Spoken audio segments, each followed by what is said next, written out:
তো ভিউয়ার্স, আজকের ভিডিওটা হচ্ছে আমার পিসি সেটআপ নিয়ে। আমি খুব রিসেন্টলি এই ডেস্কটপটা বিল্ড করছি, যেটা দেখতে পারতেছেন এই জায়গাতে আছে। এটা খুবই রিসেন্টলি বিল্ড করছি, 1 মাসের মতো হয়েছে। তারপর আমার উচিত ছিল আপনাদের সাথে একটু আগে শেয়ার করা, তো কেন যেন ইচ্ছা করতেছিল না, তো সেই কারণে লেট হয়ে গেল। তার জন্য আন্তরিকভাবে দুঃখিত।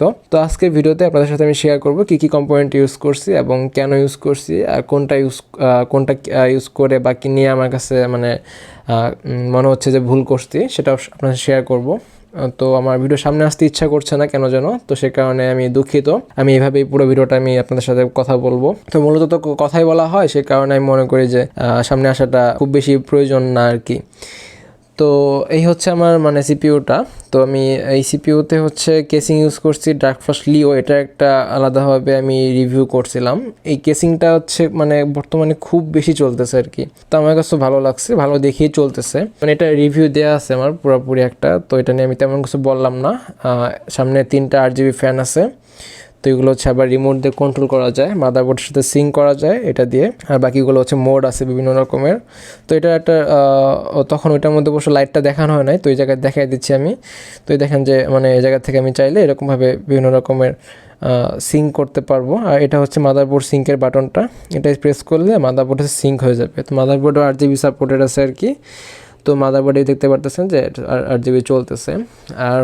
আর মাদারবোর্ড নেওয়া হয়েছে এই জায়গাতে, এই মাদারবোর্ডটা B450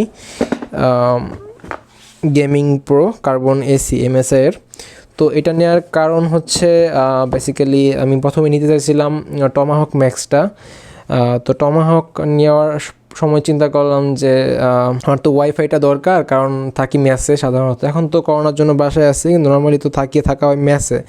তো মেসে থাকার সময় দেখা যাবে যে অনেক সময় লাইন টানতে দেয় না, অথবা আমার রুমে ভেন্টিলেটর নাই, সে কারণে এসব চিন্তা ভাবনা করে ওয়াইফাইটা আমার দরকার। অনেক সময় দেখা যাচ্ছে যে হয়তো বাসায় ওয়াইফাই অ্যাভেলেবল নাই, তখন আমাকে মোবাইলে হটস্পট দিয়ে আমাকে কাজ করতে হবে।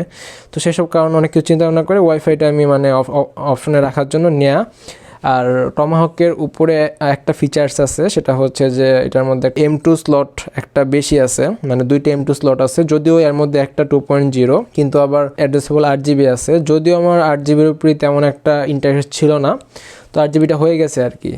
এর জন্য 8GB হয়ে গেছে, প্ল্যানিং ছিল না যে 8GB লাগবেই। তো কম্পোনেন্ট চুজ করে দেখি যে 8GB আছে, থাকলে তো কিছু করার নেই আর কি। তো তারপরে কার্ড হচ্ছে 1660 Ti। এখন Ti নেওয়ার কারণটা হচ্ছে কি, সুপারটা আমার প্রথম চয়েস ছিল, সুপারটা আমি পাইনি, কারণ সুপারটা হচ্ছে বেস্ট ভ্যালু ফর মানি। 24,000 টাকায় সুপার পাওয়া যায়, আর Ti কিনতে গেলে আমার লাগতেছে 29,000 টাকার আশেপাশে আর কি। তো এটা নেওয়া লাগছে আমার কারণ হচ্ছে যে মার্কেটের তখন সুপার ছিল না। তো অলরেডি আমি অনেকদিন অপেক্ষা করছি, লেট করতে করতে অনেকদিন পরে গেছি পিসি কিনতে। তো ঢাকায় গেছিলাম ইউসিস থেকে কেনা আর কি। তো ওইখানে যা জিজ্ঞেস করলাম যে Ti সুপারটা কবে আসবে, বললো যে সপ্তাহখানেক লাগবে। তো বলছিল যারা তোমার ফুল পিসিটা তুমি নিয়ে যাও, তারপরে যখন মালটা আসবে আমি আপনাদেরকে কোরিয়ার করে পাঠিয়ে দেবো, এটা বলছিল। কিন্তু আমার ধৈর্য হচ্ছিল না, সেই কারণে 20% টাকা বেশি লাগছে আমার, আপনার সুপারের থেকে Ti এর দাম 20% বেশি, 4-5 হাজার টাকা বেশি লাগছে। কিন্তু পারফরমেন্স কিন্তু খুব বেশি পার্থক্য না, Ti আর সুপারের মধ্যে পারফরমেন্স পার্থক্য মাত্র 4-5% হবে ম্যাক্সিমাম আর কি। তো সে অনুযায়ী আর কি যায় না আর কি, সঠিক ভ্যালু ফর মানি নাই বা এটা। তারপরেও সমস্যা নিছি আমি আর কি। তারপরে আপনার প্রসেসর আছে এই জায়গাতে Ryzen 5 3600। আচ্ছা, এটার বক্সটা এটার ভিতরে ঢোকানো আর কি, পাওয়ার সাপ্লাইয়ের ভিতরে ঢোকানো। তো এটাতে বক্স দেখানোর কিছু নাই। 3600 Ryzen 5 3600 6 কোর 12 থ্রেডের প্রসেসর, 32 MB ক্যাশ মেমোরি আছে, 32 না একটু বেশি আছে, 32+4 35-36 MBর মতো ক্যাশ মেমোরি আছে। তো এই পাওয়ার সাপ্লাই নেওয়া হয়েছে এইটা থার্মালটেকের। তো এটা আমার প্রথম চয়েস ছিল আপনার কর্সার CX550 অথবা অ্যানটেকের নিও। কিন্তু দুঃখের বিষয়ে পাওয়ার সাপ্লাই ওই সময়ে কোনোটাই অ্যাভেলেবল ছিল না। আমি কেনার মাসখানেক পরে মার্কেটে কিছু পরিমাণে কর্সার পাওয়ার সাপ্লাই ঢুকছিল, কিন্তু এর মধ্যে অলরেডি শেষ হয়ে গেছে।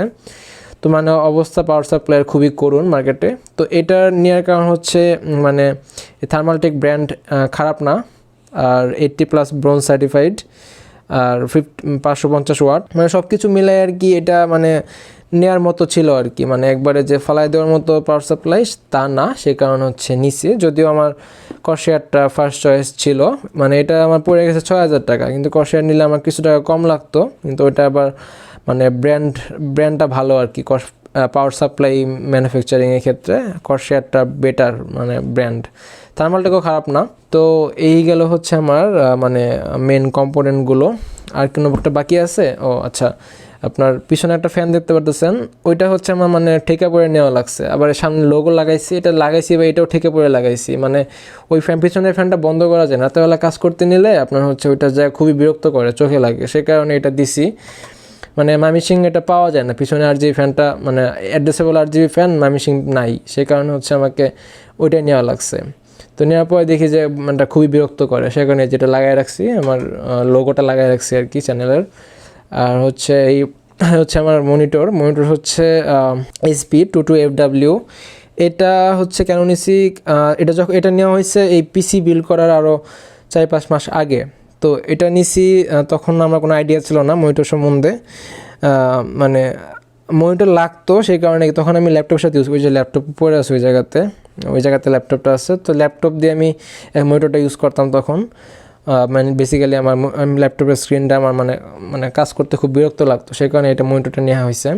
তো তখন বাজেট ছিল, হয়তো ভাবছিলাম যে 8-9 হাজার টাকা 17,000 টাকার মধ্যে একটা মনিটর কিনে ফেলবো আর কি, কিন্তু যাওয়ার পর দেখি যে 17,000 টাকা দিয়ে মনিটর পছন্দ হচ্ছে না। তো তখন দেখলাম এই মনিটরটা মোটামুটি পছন্দ হয়েছিল, মানে দেখে পছন্দ হয়েছে HP। তারপরে দোকানদারকে জিজ্ঞাসা করলাম যে কীরকম, তখন আমি জানতাম না অ্যাকচুয়ালি এটা সম্বন্ধে, আমার ধারণা ছিল না, ওরকমভাবে দেখেও যায় নাই, হুট করে কেনা আর কি। তো তখন এটা দাম ছিল 10,800 টাকা।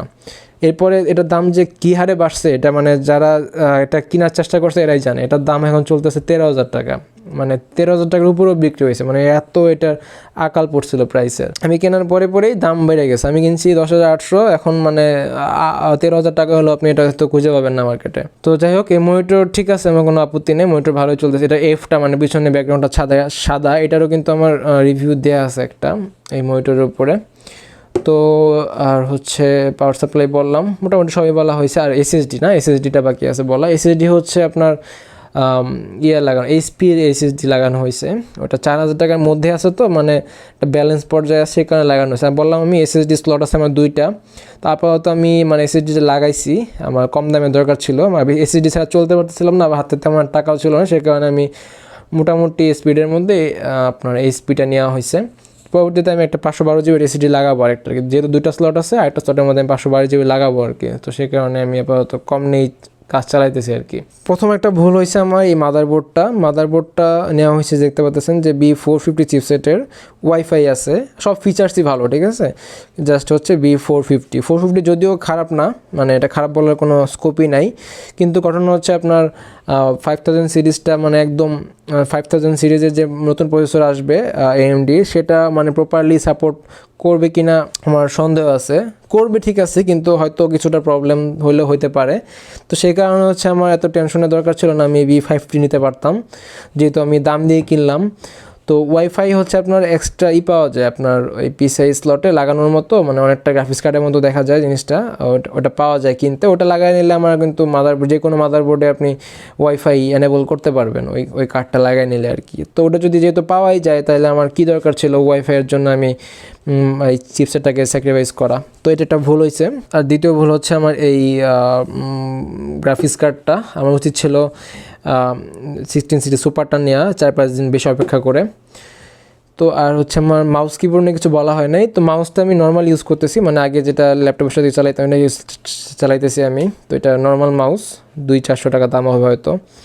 তার এটাও নর্মাল কিবোর্ডটা, এটা নিয়েও তেমন কিছু বলার নাই। আর মাউস এটা কিনবো আমি, আমার গেমিং মাউস, ভালো একটা মাউস কিনবো। মাউসটা ইচ্ছা আছে হচ্ছে আমার লজিটেকের G Pro এই মাউসটা নেওয়ার, মার্কেটে নাই এখন, আর কিছু টাকাও জমাচ্ছি।